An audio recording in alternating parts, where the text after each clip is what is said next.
کا شرف عطا فرمایا۔ اللہ تعالیٰ نے ہمیں اس پیارے محبوب، پیارے نبی، لاڈلے محبوب کی امت میں پیدا فرمایا، جس نبی کی امت بننے کے لیے انبیاء کرام اللہ رب العزت سے دعا کیا کرتے تھے، مولا ہمارے سروں پر نبوت کا تاج نہ سجاتا بلکہ اپنے محبوب کی امت میں پیدا فرما دیتا۔ برادران اسلام، جمعۃ المبارک کا بابرکت دن ہے۔ مساجد میں ممبروں پر خطبہ حضرات قرآن و حدیث بیان فرما رہی ہیں، اللہ اور اس کے رسول کے ذکر سے روحیں شادمان اور منور ہو رہی ہیں۔ مساجد کے دروازوں پر فرشتے کھڑے ہیں اور بارگاہ ذوالجلال میں سر جھکانے والوں کی فہرست بنا رہے ہیں۔ میں اور آپ خوش نصیب ہیں، خوش قسمت ہے کہ اللہ تعالیٰ نے ہمیں اپنی بارگاہ میں سر جھکانے والوں میں شامل فرمایا۔ جس شخص نے شرعی آداب کے ساتھ، شرعی اصولوں کے ساتھ، شرعی تقاضوں کے ساتھ نماز جمعۃ المبارک، نعرہ رسالت، نعرہ حیدری، نعرہ غوثیہ، زندہ باد زندہ باد۔ جس شخص نے شرعی آداب کے ساتھ، شرعی اصولوں اور تقاضوں کے ساتھ نماز جمعۃ المبارک ادا کر لی، اللہ کریم اس کے پچھلے ہفتے کے سارے صغیرہ گناہوں کو معاف فرما دیتا ہے۔ اور یہ وقت جو دنیا میں نماز جمعۃ المبارک کے لیے گزرتا ہے یا جو ہم گزار رہے ہیں، اس وقت کے بدلے اللہ تعالیٰ جنت میں ہمیں اپنا دیدار عطا فرمائے گا۔ یہ بڑا ہی بابرکت وقت ہے۔ حدیث پاک آپ حضرات اکثر سنتے ہیں کہ دنیا آخرت کی کھیتی ہے، تو جو دنیا پہ بندہ عمل کر رہا ہے اس عمل کا اجر اسے ملے گا۔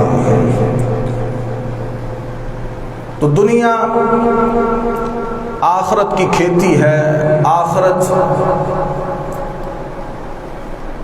دنیا گزارنی ہے تو دنیا سے کنارہ کش ہونا پڑے گا۔ اس لیے حدیث پاک میں فرمایا گیا کہ دنیا آخرت کی کھیتی ہے۔ اور نماز جمعۃ المبارک کی ادائیگی کے وقت جو دنیا میں ہم ادا کرتے ہیں، جنت کے اندر اللہ کریم اہل جنت کی دعوت کرے گا اور پہلے سے زیادہ ان کو حسن عطا فرمائے گا، پہلے سے زیادہ اہل جنت کو اپنا قرب عطا فرمائے گا۔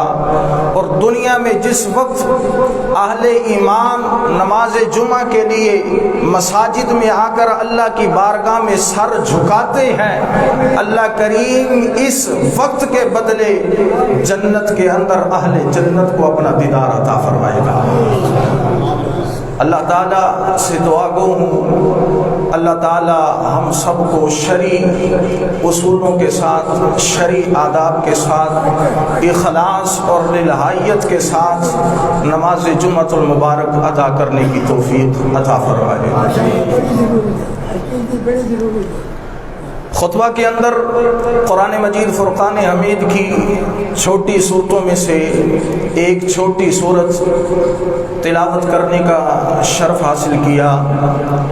المستدرک کے اندر حدیث پاک ہے، نبی پاک صلی اللہ علیہ وآلہ وسلم نے ارشاد فرمایا، میرے آقا کریم صلی اللہ علیہ وسلم نے ارشاد فرمایا جو ایک مرتبہ سورہ التکاثر کی تلاوت کرتا ہے، جو ایک مرتبہ سورہ التکاثر پڑھتا ہے، اللہ کریم اسے 1000 آیتیں تلاوت کرنے کا ثواب عطا فرما دیتا ہے۔ اب آپ خود اندازہ کر لیں کہ 1000 آیتیں تلاوت کرنے پر اللہ اس کو نیکیاں کتنی عطا فرماتا ہوگا، جبکہ ایک حرف قرآن مجید کا پڑھنے سے اللہ کریم 10 نیکیاں عطا فرماتا ہے، تو جو شخص 1000 آیتیں قرآن کی تلاوت فرماتا ہے، اللہ اس کو نیکیاں کتنی عطا فرماتا ہوگا۔ ویسے تو 1 منٹ میں یا 2 منٹ میں ہم 1000 آیتیں تلاوت نہیں کر سکتے، لیکن قرآن مجید فرقان حمید کی یہ سورہ التکاثر وہ سورت ہے کہ جو شخص اس سورت کی 1 دفعہ تلاوت کرتا ہے، اللہ کریم 1000 آیتوں کا ثواب عطا فرما دیتا ہے۔ شعب الایمان کے اندر حدیث پاک ہے، نبی پاک صلی اللہ علیہ وآلہ وسلم کی محفل سجی ہوئی ہے، حضور اپنے اصحاب کے اندر جلوہ فروز ہے، انوار رسالت سے صحابہ کے سینے اور آنکھیں روشن ہو رہی ہے، حضور کے نور سے صحاب کے دل اور اصحاب کے آنکھیں روشن ہو رہی ہے۔ میرے آقا کریم صلی اللہ علیہ وآلہ وسلم نے ارشاد فرمایا، میرے صحابہ میں قرآن کی تلاوت کرنے لگا ہوں، تو جب میں قرآن کی تلاوت کروں، قرآن کی تلاوت سن کر جس شخص کو رونا آ گیا وہ بخشا گیا، وہ جنتی ہے۔ پھر حضور علیہ الصلوۃ والسلام نے سورہ التکاثر کی تلاوت فرمائی۔ جب حضور نے سورہ التکاثر کی تلاوت فرمائی، اکثر صحابہ رو رہے ہیں، اکثر صحابہ کی آنکھوں سے اشکوں کی برسات ہے۔ یار وہ کیسا سما ہوگا کہ رب کا کلام ہے، رسول اللہ کی آواز ہے، رب کا کلام ہے، رسول اللہ کی آواز ہے، رسول اللہ قرآن کی تلاوت فرما رہے ہیں، اصحاب ادب کے ساتھ بیٹھ کر رسول اللہ کی آواز سن رہے ہیں۔ وہ کیسا سما ہوگا کہ صاحب قرآن قرآن کی تلاوت فرما رہے ہیں، صحابہ ادب کے ساتھ سر جھکائے حضور کی آواز میں قرآن کو سن رہے ہیں۔ جب تلاوت مکمل ہوئی، سورت ختم ہوئی، چند صحابہ کو رونا نہ آیا، چند صحابہ روئے نہ، حضور کی بارگاہ میں حاضر ہوئے، یا رسول اللہ کرم فرمائیے، ہمیں رونا نہیں آیا، ہماری آنکھوں سے آنسو نہیں آئے، یا رسول اللہ ہم پر کرم فرمائیے۔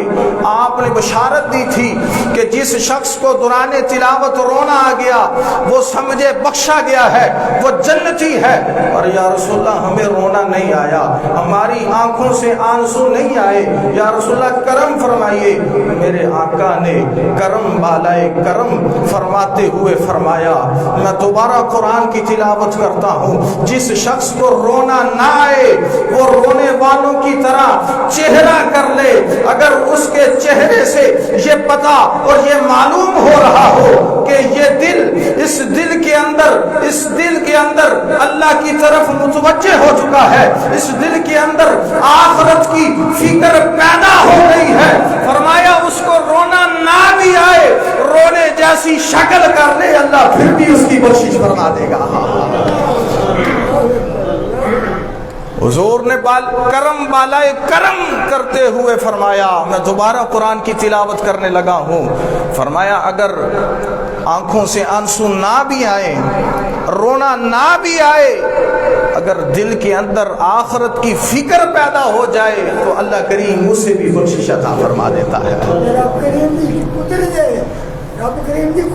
قرآن مجید فرقان حمید میں اللہ رب العزت نے ارشاد فرمایا، افمن شرح اللہ صدرہ للاسلام وہو علی نور من ربی۔ جب یہ آیت کریمہ نازل ہوئی، اصحاب رسول حضور کی بارگاہ میں حاضر ہوئے، یا رسول اللہ صلی اللہ علیہ وسلم یہ آیت کریمہ نازل ہوئی ہے، اس آیت کے اندر اللہ رب العزت نے شرح صدر کا ذکر فرمایا ہے، سینے کھلنے کا ذکر فرمایا ہے۔ یا رسول اللہ یہ شرع صدر سے کیا مراد ہے؟ یہ سینے کھلنے سے، یہ شرع صدر سے کیا مطلب ہے؟ میرے آقا کریم صلی اللہ علیہ وسلم نے فرمایا میرے صحابہ شرع صدر وہ چیز ہے، یہ ایک نور ہے جو اللہ کریم انسانوں کے دلوں میں رکھ دیتا ہے۔ شرع صدر یہ وہ نور ہے جو اللہ کریم مومنین کے دل میں رکھ دیتا ہے۔ صحابہ نے عرض کی یا رسول اللہ صلی اللہ علیہ وسلم اب ہمیں کیسے پتا چلے گا، اب ہمیں کیسے معلوم ہوگا کہ ہمارے دلوں کے اندر یہ نور ہے یا نہیں ہے؟ یا رسول اللہ کوئی علامت، کوئی نشانی بتا دے جس سے ہمیں پتا چل جائے، ہمیں معلوم ہو جائے کہ یہ شرع صدر کا نور ہمارے دلوں کے اندر ہے۔ میرے نبی پاک صلی اللہ علیہ وآلہ وسلم نے 3 نشانیاں بتائیں۔ فرمایا پہلی نشانی یہ ہے جس دل کے اندر اللہ کریم شرع صدر کا نور پیدا کر دیتا ہے وہ جنت سے محبت کرنے لگ پڑتا ہے، وہ جنت سے پیار کرنے لگ پڑتا ہے، وہ جنت کی محبت کو دل میں ڈال لیتا ہے۔ دوسری نشانی فرمائی جس کے سینے کے اندر شرع صدر کا نور اللہ داخل فرما دیتا ہے، فرمایا وہ جہنم سے، دوزخ سے اپنے آپ کو بچاتا ہے، وہ دوزخ سے بچتا ہے۔ اور تیسری نشانی میرے نبی نے فرمایا یہ شرع صدر کا نور اللہ کریم جس کے سینے میں رکھ دیتا ہے اسے موت سے پہلے موت کی فکر پڑ جاتی ہے، وہ موت سے پہلے موت کی تیاری کرتا ہے، وہ موت سے پہلے موت کے بعد والی زندگی کی فکر کرتا ہے، اس کی تیاری کرتا ہے۔ اور جس کو زندگی کی فکر ہو، زندگی کی فکر ہو اور آخرت کی فکر نہ ہو اس کا سینہ تارک ہوتا ہے، اندھیرے میں ہوتا ہے۔ لیکن جس کو موت کے بعد والی زندگی کی فکر ہوتی ہے، قبر کی فکر ہوتی ہے، فکر آخرت ہوتی ہے، فرمایا اللہ کریم اس کے دل میں اس نور کو رکھ دیتا ہے۔ اور الحمدللہ میں اور آپ خوش قسمت ہیں، اللہ کا شکر ادا کریں کہ اللہ تعالیٰ نے ہمارے دل کے اندر اس فکر کو کسی نہ کسی جگہ کے اندر رکھا ہوا ہے۔ یہ فکر ہی ہے، یہ نور ہی ہے جو ہمیں اپنے گھروں سے کھینچ کر مسجد میں لے آیا ہے۔ تو یہ نور، یہ فکر کسی کے دل میں اندر اعلیٰ درجے کی ہوتی ہے اور کس کے دل کے اندر کم درجے کی ہوتی ہے، لیکن بہرحال ہر دل کے اندر یہ نور اور یہ فکر ہوتی ہے۔ تبھی تو ہم مسجد کی طرف کھینچ کر آئے ہیں۔ اگر یہ محبت، یہ نور اور فکر نہ ہوتی تو کیا ہم مسجد کی طرف کھینچ کر آتے؟ یہ وہ نور ہی ہے جو ہمیں مسجد کی طرف کھینچ کر لایا ہے۔ اللہ کا شکر ادا کرے اور دعا کرے اللہ تعالی ہمیں موت سے پہلے موت کی تیاری کرنے کی توفیق عطا فرمائے۔ تو اس امت کی شان یہ ہے، اس امت کی پہچان یہ ہے، اس امت کی علامت یہ ہے کہ یہ امت موت سے پہلے آخرت کی فکر کرتی ہے۔ امت محمدیہ، امت مسلمہ کی یہ پہچان، یہ علامت ہے کہ یہ اپنی موت سے پہلے موت کی تیاری کرتی ہے۔ یہ دنیا بھی اختیار کرتی ہے، ہم دنیا بھی اختیار کر رہے ہیں، دنیا بھی گزار رہے ہیں، دنیا گزارنی چاہیے، لیکن ہم دنیا اس لیے نہیں گزارتے یا دنیا ہی کو اپنا مقصد یا اپنی منزل سمجھ کر نہیں گزارتے، بلکہ ہم دنیا اس لیے گزارتے ہیں کہ یہ دنیا چند لمحوں کی ہے، چند برسوں کی ہے، چند سالوں کی ہے، اس کے بعد موت ہے اور موت کے بعد آخرت ہے۔ اس لیے ہمیں دنیا کی فکر کم کرنی چاہیے اور آخرت کی فکر زیادہ کرنی چاہیے۔ یہ دنیا یہ دھوکے کا گھر ہے، یہ دھوکہ ہے۔ وَمَا الْحَيَاةُ الدُّنْيَا إِلَّا مَتَاعُ الْغُرُورِ، اللہ کا فیصلہ ہے، اللہ قرآن میں فرماتا ہے یہ دنیا کا ساز و سامان سارا دھوکہ ہے، یہ دنیا دھوکے کا گھر ہے۔ اگر کسی کو یقین نہیں آتا نا، وہ لاہور میں جا کر بادشاہی قلعہ کو دیکھ لے کہ وہ محل بھی موجود ہے، وہ محل کے راہداریاں بھی موجود ہے، بالکونیاں بھی موجود ہے، محل کے اندر کمرے بھی موجود ہے، پر جس شہزادے کے لیے وہ محل بنایا گیا تھا وہ شہزادہ نہیں ہے۔ یہ دنیا یہ دھوکہ ہے۔ آج ہم اس دنیا کے دھوکے کے اندر مبتلا ہو چکے ہیں۔ ہم نے اپنے گھروں کو، اپنے مکانوں کو، اپنی بلڈنگوں کو اپنا سب کچھ سمجھ لیا ہے، اور ان چیزوں نے ہمیں دھوکوں کے اندر مبتلا کیا ہوا ہے۔ ہم ان چیزوں کی وجہ سے دھوکے کے اندر مبتلا ہے۔ حضرت سعد بن ابی وقاص رضی اللہ تعالی عنہ، آپ رضی اللہ تعالیٰ عنہ جب عراق کا ایک علاقہ فتح کیا، علاقہ فتح کرنے کے بعد جب بادشاہ کے محل میں گئے، اس کے دربار میں گئے جہاں وہ بیٹھتا تھا، اس کا تخت لگا ہوا تھا، آپ رضی اللہ تعالیٰ اس محل کے اندر گئے نا، اس دربار کے اندر گئے تو اس بادشاہ کا تخت تاج تھا، اتنا بڑا اتنا وزنی تاج تھا کہ اس کے سر پہ نہیں رکھا جاتا تھا، بلکہ اس تاج کو چھت کے اوپر لٹکایا جاتا تھا، جس طرح یہ فانوس نہیں لٹکائے جاتے، اس طرح اس تاج کو لٹکایا جاتا تھا۔ وہ بادشاہ اپنے تخت پر بیٹھتا اور وہ تاج اس کے سر پہ آ جایا کرتا تھا، یعنی کہ اس کا کوئی وزن سر پہ نہیں اٹھا سکتا تھا۔ جب حضرت سعد بن ابی وقاص رضی اللہ تعالی عنہ نے اس علاقے کو فتح کیا، ملک کو فتح کیا، آپ اس دربار میں گئے، محل میں گئے، آپ کے قدموں کے اندر وہ تاج لا کر رکھا گیا، سونا رکھا گیا۔ آپ نے جب اس تاج کو دیکھا تو آپ نے رونا شروع کر دیا۔ جب رونا شروع ہوئے تو آپ کے رفقا جو سپاہی تھے انہوں نے عرض کی، حضور کیا وجہ ہوئی؟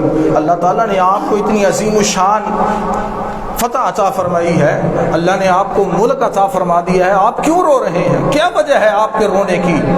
آپ نے فرمایا میں اس لیے رو رہا ہوں کہ یہ وہی تاج ہے جس تاج نے پہلے بادشاہ کو دھوکے میں ڈالا ہوا تھا۔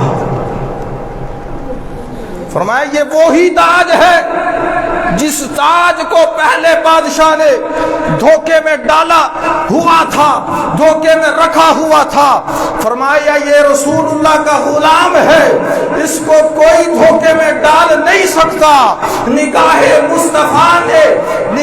مصطفیٰ سے میں حقیقت اشنا بن چکا ہوں۔ اب اگر کوئی دنیا کا ساز و سامان، دنیا کی کوئی بھی مال و دولت میرے سامنے آ جائے، فرمایا یہ سارا ساز و سامان، یہ سارا مال و دولت چند روز کا ہے، لیکن اصل زندگی وہی ہے جو آخرت کی زندگی ہے۔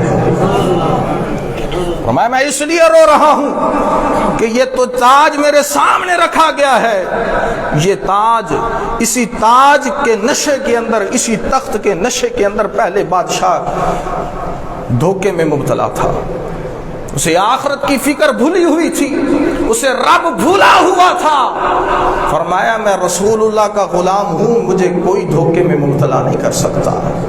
یہ چیزیں چند روز کی چیزیں ہیں، یہ زندگی چند روز کی زندگی ہے، یہ تاج و تخت چند روز کا ہے، لیکن اصل زندگی وہی ہے جو آخرت کی زندگی ہے۔ فرمایا اس آخرت کی زندگی کی تیاری کرنی ہے ہمیں۔ آج ہم جس معاشرے کے اندر جی رہے ہیں، یقین مانیے آپ کسی دوست احباب کے پاس جا کر بیٹھ جائیں نا، اس کے منہ سے ہمیں یہی سننے کو ملے گا، یار مہنگائی بڑی ہو گئی ہے، یار پیٹرول بڑا مہنگا ہو گیا ہے، یار ڈالر دن بہ دن اوپر جا رہا ہے۔ اس کو اس چیز کی تو فکر ہے کہ پیٹرول مہنگا ہو رہا ہے، اس کو اس چیز کی فکر ہے کہ مہنگائی ہو رہی ہے، اس کو اس چیز کی فکر ہے کہ ڈالر دن بہ دن اوپر ہو رہا ہے، لیکن افسوس کے ساتھ کہنا پڑتا ہے اے مسلمان، تجھے اس چیز کی فکر کیوں نہیں ہوتی کہ یہ چیزیں چند روز کی ہے، یہ عارضی ہے، آخر موت ہے، موت کے بعد آخرت ہے۔ کبھی کسی کے منہ سے یہ نہیں سنا ہوگا کہ یار آخرت کی فکر مجھے بڑی ہے، آخرت میں میرا کیا بنے گا، میں رب کے سامنے کیا منہ لے کر جاؤں گا، میں قبر میں رسول اللہ کے سامنے کس منہ سے جاؤں گا۔ ہمیں فکر ہے تو مہنگائی کی فکر ہے، ٹھیک ہے، دنیا میں رہنا ہے، اس چیزوں کی فکر ہونی چاہیے، دنیا میں دنیا گزارنی ہے، لیکن دنیا ہی کو اپنا مقصد اور اپنی منزل سمجھ لینا یہ غلط ہے۔ ان چیزوں کی فکر کرے، دنیا گزارنی ہے، لیکن ان کے ساتھ ساتھ جب ہم آخرت کی فکر کو بھول جائیں گے، آخرت کی فکر کو یاد نہیں کریں گے، پھر ہم نقصان میں اندر ہیں، پھر ہم غافل کہلائیں گے، ہم غافلوں میں ہو جائیں گے۔ اس لیے ہمیں اس چیز کی ضرورت ہے کہ ہمیں آخرت کی فکر کرنی چاہیے۔ صحابہ کرام نے آخرت کی فکر کر کے بتایا۔ اللہ اکبر۔ حضرت معاذ بن مالک رضی اللہ تعالی عنہ، اب دیکھیے صحابہ کے دل میں آخرت کی فکر کیسی تھی، وہ دنیا پر آخرت کو کیسے فوقیت دیتے تھے، وہ دنیا کو بس عارضی سمجھتے تھے، دنیا کو کچھ نہیں سمجھتے تھے، اس کے بدلے آخرت کو وہ سب کچھ سمجھتے تھے۔ حضرت معاذ بن اسلم رضی اللہ تعالی عنہ آپ حضور کی بارگاہ میں حاضر ہوئے، یا رسول اللہ صلی اللہ علیہ وآلہ وسلم، آقا مجھے پاک کیجئے۔ میرے آقا نے اپنا چہرہ انور، رخ انور پھیر لیا، فرمایا جا توبہ استغفار کر۔ چلا گیا، تھوڑی دیر کے بعد پھر آئے، یا رسول اللہ مجھے پاک کیجئے۔ میرے آقا نے فرمایا جا چلا جا توبہ استغفار کر۔ پھر چلے گئے، تھوڑی دیر کے بعد پھر آئے، یا رسول اللہ مجھے پاک کیجئے۔ حضور نے فرمایا اے معاذ، تجھے تیری ماں روئے، تجھے میں کس چیز سے پاک کروں؟ عرض کرنے لگے یا رسول اللہ زنا کا ارتکاب ہو گیا، مجھ سے زنا ہو گیا ہے یا رسول اللہ، بھولے سے زنا کر بیٹھا ہوں آقا، مجھے اس سے پاک کیجئے۔ میرے آقا نے فرمایا تو کہیں پاگل تو نہیں ہو گیا، کہیں تو مجنون تو نہیں ہو گیا؟ آپ نے ان کے خاندان والوں کو بلا کر پوچھا یہ کہیں پاگل تو نہیں ہو گیا، کہیں یہ مجنون تو نہیں ہو گیا؟ انہوں نے عرض کیا یا رسول اللہ نہیں، اس کا ذہنی توازن ٹھیک ہے، یہ صحیح ہے، اس کا دماغ ٹھیک ہے، یہ پاگل نہیں ہے۔ پھر میرے نبی نے صحابہ سے فرمایا صحابہ اس کو چیک کرو کہیں اس نے شراب تو نہیں پی، نشے کی حالت میں یہ نہیں کہہ رہا کہ مجھ سے زنا ہو گیا ہے۔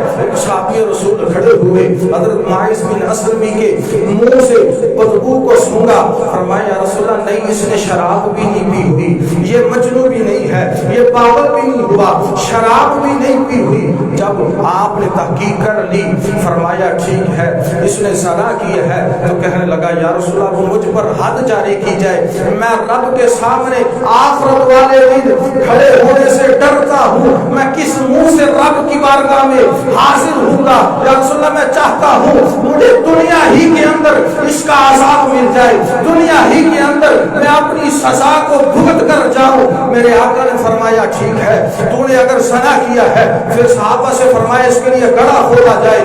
گڑھا کھودا گیا، حضرت معاذ بن اسلم کو اس کے اندر ڈالا گیا، اس کے اندر ڈال کر سنسار کیا گیا، رجم کیا گیا، آپ کو سنسار کیا گیا، آپ فوت ہو گئے۔ جب مر گئے آپ کے جسم سے روح قبض انسری کی طرف پرواز کر گئی، رسول اللہ نے ان کی نماز جنازہ ادا کی، دفن کیا۔ دفن کرنے کے بعد صحابہ کے اندر دو گروہ بن گئے، اختلاف بڑھ گیا، دو گروہ بن گئے۔ ایک گروہ کہنے لگا حضرت معاذ بن اسلم کیسا شخص تھا کہ زنا کا ارتکاب کر بیٹھا، کتنا بدبخت، کتنا گناہگار تھا کہ زنا کر بیٹھا۔ دوسرے صحابہ کا گروہ یہ تھا، وہ یہ کہتے تھے کہ معاذ بن اسلم کتنا خوش قسمت ہے، کتنا خوش نصیب، خوش قسمت ہے کہ گناہ کرنے کے بعد گناہ کی سزا رسول اللہ کے ہاتھوں میں ہاتھ دے کر توبہ کی ہے، کتنا یہ خوش نصیب، خوش قسمت معاذ بن اسلم ہے۔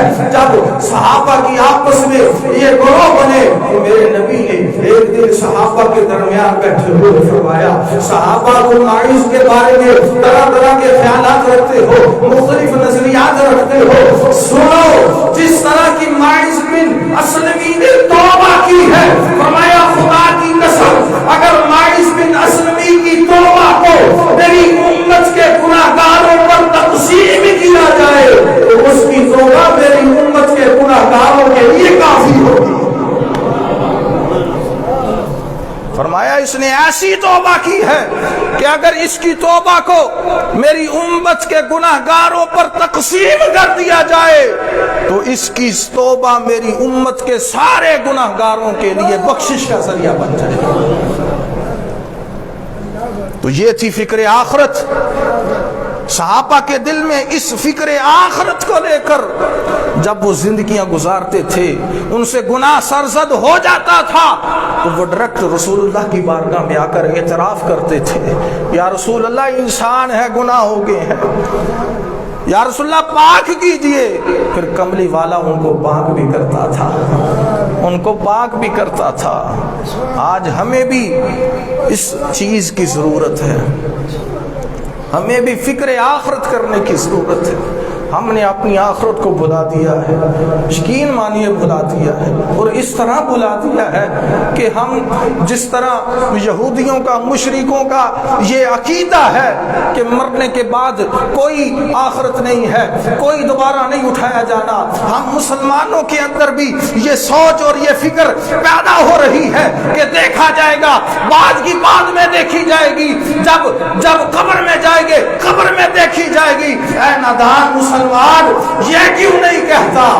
آج رب نے زندگی دی ہے، اس زندگی کو غنیمت جان کر اپنی موت سے پہلے موت کی تیاری کر۔ ہمیں اپنی آخرت بھول گئے، ہم اپنی آخرت کو بھول گئے ہیں، اور اس طرح بھول گئے ہیں کہ کبھی مرنے کے بعد ہم نے رب کے حضور کھڑے نہیں ہونا۔ نبی پاک صلی اللہ علیہ وسلم نے فکر آخرت کے بارے میں اپنے چند ملفوظات، بہت سارے ملفوظات حضور کی حدیث مبارکہ سے ملتے ہیں کہ فکر آخرت کرنے والی چیزیں کون کون سی ہیں۔ سب سے پہلے یہ احساس بندہ اپنے دل میں پیدا کر لے، اور اس شعور اور اس احساس کے ساتھ جینا سیکھ لے نا کہ یار میرا خدا مجھے دیکھ رہا ہے۔ تو جب یہ سوچ اور یہ فکر اور یہ احساس اور یہ شعور انسان کے ذہن میں آ جائے گا کہ میرا رب مجھے دیکھ رہا ہے، تو انسان اپنے آپ کو گناہوں سے بچا کر فکر آخرت پہ لگ پڑے گا۔ وہ جب بھی گناہ کی طرف قدم بڑھائے گا، اس کی سوچ، اس کا ضمیر، اس کا احساس جو ہے، اس کا ضمیر اس کو جوڑے گا، نا اے بندے نا، تیرا رب تجھے دیکھ رہا ہے۔ جب یہ شعور اور یہ احساس ہم پیدا کر لیں گے تو ہمارے دل کے اندر آخرت کی فکر پیدا ہو جائے گی۔ اور دوسری، حضور علیہ الصلوۃ والسلام نے فرمایا قبروں کی زیارت کیا کرو، قبرستان جایا کرو، اس لیے کہ قبرستان جانے سے انسان کی آنکھوں سے آنسو جاری ہوتے ہیں اور اس کا دل نرم ہوتا ہے۔ تو فکر آخرت کا ایک راستہ یہ بھی ہے کہ ہمیں قبرستان جانا چاہیے، زیادہ سے زیادہ جانا چاہیے۔ اور جن کے والدین اس دنیا سے چلے گئے ہیں، حدیث پاک میں آتا ہے کہ جو اپنے والدین کی قبر کی ہر جمعۃ المبارک کے دن زیارت کرتا ہے، ان کی قبر پر جا کر فاتحہ پڑھتا ہے، اللہ کریم اس کی فاتحہ کے صدقے اس کے والدین کی بخشش فرما دیتا ہے۔ ویسے بھی قبرستان جانا چاہیے۔ حضور نے فرمایا قبرستان جانے سے مردہ دل نرم ہوتے ہیں، زندہ ہو جاتے ہیں، اور انسان کی آنکھوں سے آنسو جاری ہو جاتے ہیں۔ تو فکر آخرت پیدا کرنے کے لیے ایک ذریعہ یہ ہے کہ ہمیں قبرستان میں جا کر ان قبر والوں کو دیکھنا چاہیے کہ یار یہ کچھ عرصہ پہلے ہمارے ساتھ تھے، ہمارے ساتھ اٹھتے تھے، بیٹھتے تھے، کھاتے تھے، پیتے تھے، ہم سے گفتگو کرتے تھے، لیکن آج ہم سے جدا ہو کر کیلے تنے تنہا یہاں موجود ہے، کل ہم نے بھی یہاں آنا ہے، اس قبر کے اندر آنا ہے، تو کیوں نہ اس قبر کی ہمیں آج ہی سے تیاری کرنی شروع کر دیں۔ جب یہ سوچ اور شعور دل کے اندر، دماغ کے اندر پیدا ہو جائے گا تو اللہ کریم ہمارے دلوں کے اندر آخرت کی فکر کو پیدا فرما دے گا۔ تو اللہ تعالیٰ سے دعا ہے آج ہمیں اس چیز کی ضرورت ہے، ہمیں جہاں اور چیزوں کی فکر ہوتی ہے ایک فکر یہ بھی رکھنی چاہیے یار آخرت کا دن بھی آنا ہے، اللہ کے حضور کھڑے بھی ہونا ہے، رسول اللہ کے سامنے بھی کھڑے ہونا ہے۔ جب یہ فکر لے کر جئیں گے تو پھر انشاءاللہ ہمیں آخرت کی فکر بھی پیدا ہوگی، اللہ تعالیٰ قبر کے مناظر بھی آسان فرمائے گا اور آخرت میں بھی اللہ تعالیٰ ہمیں ذلیل و رسوا نہیں ہونے دے گا۔ اللہ تعالیٰ ہم سب کو فکر آخرت کرنے کی توفیق عطا فرمائے۔ وآخر دعوانا الحمدللہ۔